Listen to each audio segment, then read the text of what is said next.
नमस्कार मित्रांनो, तुझेच मी गीत गात आहे या मालिकेच्या आजच्या भागात आपण बघणार आहोत की अभिजित पोलिसांना घेऊन मल्हारच्या घरी आलेला असतो. तर लगेच मोनिका म्हणते, अभिजित तू वेडा आहेस का? तो इथे कशाला येईल? शुभंकर इथे नाहीये. तेव्हा इन्स्पेक्टर साहेब म्हणतात, आम्ही सर्च वॉरंट घेऊन आलेलो आहे. संशयाची सुई तुमच्या घराकडे जाते, त्यामुळे आम्हाला तुमच्या घराची झडती घ्यावीच लागेल. त्यावर मल्हार म्हणतो, इन्स्पेक्टर साहेब आम्ही काहीही केलेलं नाही आणि इथे झडती घेऊस्तवर त्या शुभंकरकडेच झडती घ्या. तर लगेच पोलीस म्हणतात, नाही, तुम्ही आमच्यासमोर शुभंकरला जीवे मारण्याची धमकी दिली होती, त्यामुळे संशय तुमच्यावरच येतोय. तर लगेच मल्हार म्हणतो, अहो इन्स्पेक्टर साहेब, आता स्वरा माझ्याकडे आली पण, आणि तेव्हा मी रागाच्या भरात बोलून गेलो होतो, परंतु मी तसं काहीही केलं नाही, त्यामुळे तुम्ही इथे झडती घेऊ नका. तर लगेच इन्स्पेक्टर म्हणतात, नाही, अजून त्यांचा काहीही पत्ता लागला नाही, त्यामुळे आम्हाला तुमच्यावरच संशय आलेला आहे. तुम्ही आमच्यासमोर त्यांना धमकी दिली होती. तर लगेच मोनिका म्हणते, अहो इन्स्पेक्टर साहेब, तुम्ही इथे कशाला आला आहात? इथे तुम्हाला काही मिळणार नाही आणि तुम्हाला कळतंय का तुम्ही कुठे चौकशी करतायत? ग्रेट सिंगर मल्हार कामतच्या घरी तुम्ही चौकशी करतायत, हे जर मीडियाला कळलं ना तर अवघड होईल. तर लगेच इन्स्पेक्टर म्हणतात, आम्ही सर्च वॉरंट घेऊन आलोय, त्यामुळे आम्हाला झडती तर घ्यावाच लागेल. त्यावर मोनिका म्हणते, थांबा, मी आता मीडियालाच फोन करते आणि इथे बोलावते, मग बघा काय होतंय. तर लगेच इन्स्पेक्टर साहेब म्हणतात, तुम्हाला ज्याला कोणाला बोलवायचंय ना त्याला बोलावून घ्या. आमच्याकडे सर्च वॉरंट आहे, परंतु तुमच्या इज्जतीचं काय होणार ते तुम्ही बघा. त्यामुळे आता आम्हाला आमचं काम करू द्या. तर लगेच मोनिका म्हणते, तुम्ही कोणाशी बोलताय? तुम्हाला काही कळतं का? विक्रम राज्याध्यक्षांची मुलगी आहे मी, त्यामुळे तुमचं खूप अवघड होईल बरं का. तर लगेच पोलीस मल्हारला म्हणतात, तुम्हाला सर्च वॉरंटचा अर्थ कळतो ना, मग आम्हाला आमचं काम करू द्या. तर लगेच मल्हार म्हणतो, मोनिका, आपण काही केलंच नाही ना, मग घाबरायचं कशाला? घेऊ दे ना त्यांना झडती. त्यामुळे घ्या, तुम्हाला काय झडती घ्यायची आहे ती. तर लगेच पोलीस म्हणतात, हो, आम्ही आता आमचं काम सुरू करतो, तुम्ही सर्वजण बाहेर जा.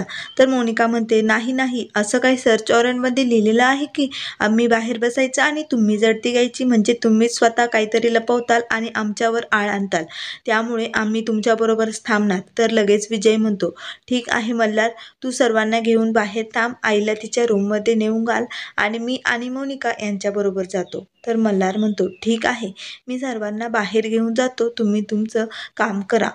त्यावर पोलीस म्हणतात, चला पटकन, आधी आता मोनिकाच्या रूमपासून सुरुवात करूया. मग सर्वजण मोनिकाच्या रूममध्ये जातात. तर लगेच पोलीस म्हणतात, आधी कपाटाची झडती घ्या. तर मोनिका म्हणते, हे काय करताय तुम्ही? माझ्या कपाटात काहीच नाहीये.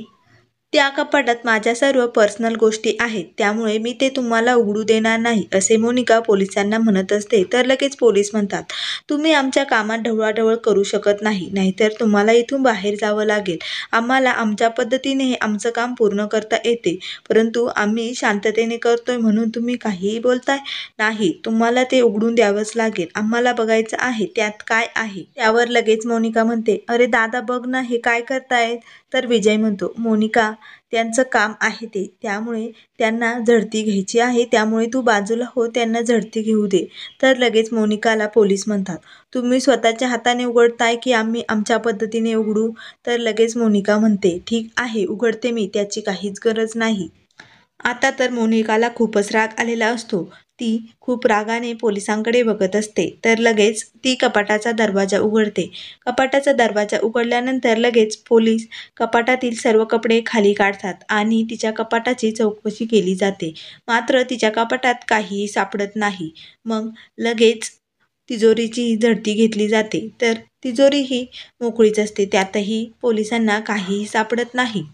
मग मोनिकाची बॅग तिथे ठेवलेली असते. मग लगेच मोनिकाची बॅगची चौकशी केली जाते, मात्र त्यातही काहीही सापडत नाही. तर लगेच मोनिकाच्या जीवात जीव येतो, कारण हे सर्व तिनेच केलेले असते, परंतु कुणालाही तिच्यावर शंका येऊ नये म्हणून ती पुढे पुढे करत असते. परंतु ती खूप घाबरलेली असते. जर कुणाला काही सापडलं किंवा कदाचितही काही कळलं तर खूप अवघड होऊन बसेल, म्हणून तिच्या मनात खूप भीती निर्माण झालेली असते. तर इकडे बाहेर क्षमा म्हणत असते, जेव्हापासून हे शुभंकर ठाकूर इथे आले ना, तेव्हापासून आपल्या घराचा सगळा खेळ झाले आहे.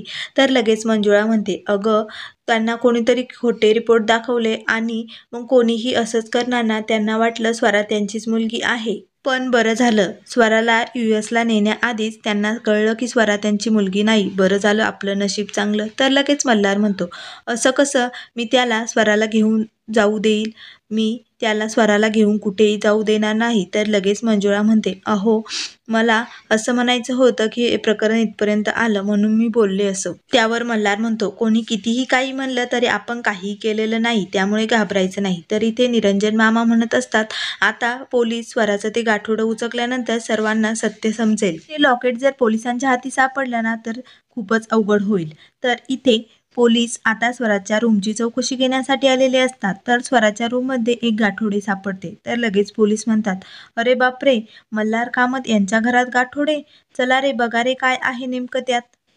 तेव्हा लगेच विजय मनाशी म्हणतो, आता जर या गाठोड्यात मोनिकाला काही सापडलं ना आणि तिला जर कळलं की वैदेही ही स्वराची आई आहे तर खूप अवघड होऊन जाईल. तर लगेच मोनिका म्हणते, अरे काय त्या गाठोड्यात, कशाला उचकताय ते?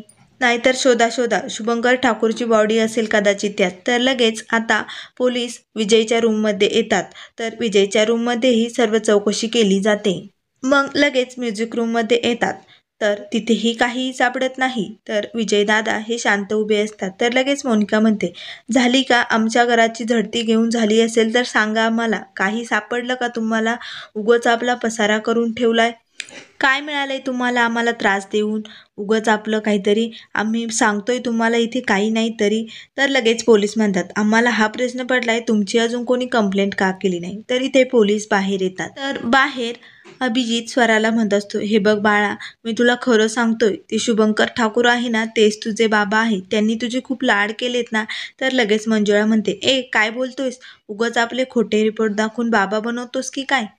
तो शुभंकर ठाकूर स्वराचा बाबा नाहीच आहे आणि आता या लहान मुलीला फसवतो की काय, असे मंजुळा अभिजितला म्हणते. त्यावर लगेच अभिजित म्हणतो, बाळा, तुझे खूप लाड केलेले आहेत ना त्यांनी, मग आपण दोघे मिळून शुभंकर ठाकूर यांना शोधून काढूया. तुझे दाढीवाले काका आहेत ना ते. तर स्वरा काहीही बोलत नाही, ती अभिजितकडे बघत असते. तर मंजुळा म्हणते, ए गप्प बैस, बाद झाले तुझं आता, काहीही बोलू नको. तर मल्हारही शांतपणे अभिजितकडे बघत असतो. तर तेवढ्यात पोलीस बाहेर येतात आणि मल्हारला म्हणतात, झाली आमची झडती परंतु तुमच्या घरात काहीही सापडलं नाही. जर वेळ आली तर आम्ही तुम्हाला फोन करू. तर लगेच मल्हार म्हणतो, तशी वेळच येणार नाही, आम्ही काही केलेलंच नाही, त्यामुळे तुम्हाला पुन्हा येण्याची गरज भेटणारच नाही. तर लगेच पोलीस तिथून निघून जातात. पोलीस तिथून निघून गेल्यानंतर स्वरा खूपच खुश होते, कारण तिला वाटते की आपल्या मल्हार गुरुजींनी ताडीवाल्या काकांना काहीच केलेले नाही.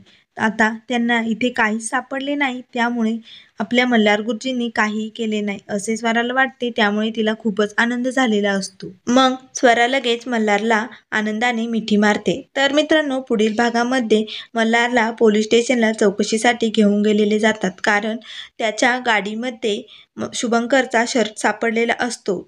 मग लगेच इन्स्पेक्टर साहेब मल्हारला म्हणतात, आता शिक्षा तर तुम्हाला होणारच, परंतु त्याआधी खरं काय आहे ते सांगून टाका. तर मल्हार म्हणतो, शिक्षेला मी घाबरत नाही आणि खोट्या पुराव्याला तर लगेच नाही, त्यामुळे मी तुम्हाला सांगतोय ना, मी काहीही केलेलं नाहीये.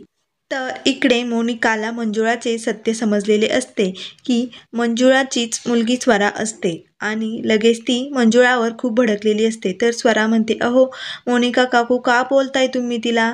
तर लगेच मोनिका म्हणते, गप्प बैस, तुझी आई आहे ना ती. तर मित्रांनो, अशाच मालिकेच्या